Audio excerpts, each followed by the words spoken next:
Very much. Joining us now, a Republican on Trump's enemies list, Congressman Adam Kinzinger of Illinois. Congressman Kinzinger, thanks so much for joining us. What went through your mind hearing the former president single you out as he did yesterday?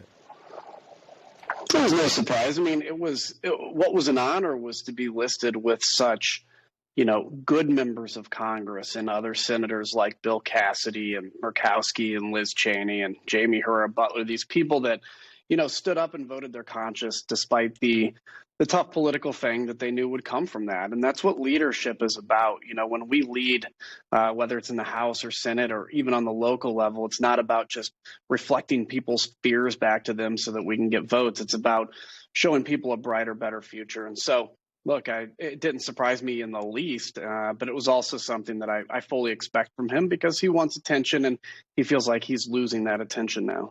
The intimidation tactics clearly don't work as far as you are concerned, but how do you move the GOP forward when so many of your Republican colleagues clearly are still scared of the former president's wrath? I think you have to present a competing vision. For 4 years, we haven't had anybody really presenting a competing vision.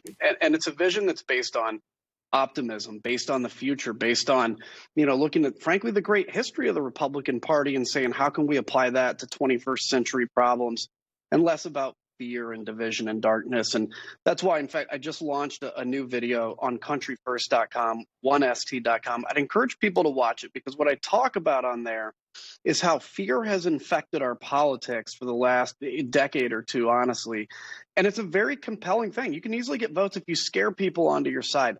But the problem is that election cycle after election cycle, it leads to really the destruction of democracy. And we're starting to see, real signs of that failure when we see so much violence out there. Yeah, it's true. It's scary. And when the former president uttered those words yesterday about that he won the election, clearly the big lie, as you will. Unfortunately, it does encourage some of those elements who still support him to go out there and do some bad things, as we saw on January 6th. It's not necessarily simply also an empty threat against you. If Trump is determined, could you or other Republicans on a so-called enemies list, those who voted to impeach or convict, actually lose your seats over this? Yeah, it's possible. I mean, look, first off, I think anybody, especially a former president that has something, called an enemies list, those enemies should probably be, leaders of bad countries and or terrorists, not fellow Americans, and especially surprising fellow Republicans. And, when we talk about needing to have addition versus subtraction as a party, I mean, quite honestly, saying you have no place in the party if you vote your conscience. I mean, I got 65% of my district. He got 56%. It doesn't take a math genius to figure out what the better winning solution is. But look, for me, I'm pivoting to what is next for this party. How can we present an optimistic vision? And in terms of what the election looks like, that will be, I think, what the next year or 2 years determine.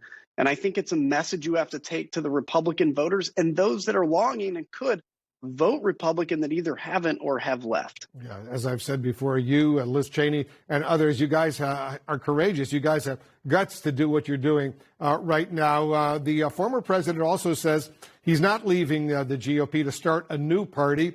You say you're clearly not leaving the GOP either. Is the Republican Party, from your perspective, big enough for both of you? I think it depends. So I've been a Republican far longer than Donald Trump has. He's a recent Republican. He has taken the values that we have and cloaked them in populism and fear and darkness and made them unrecognizable. So I'm not going anywhere.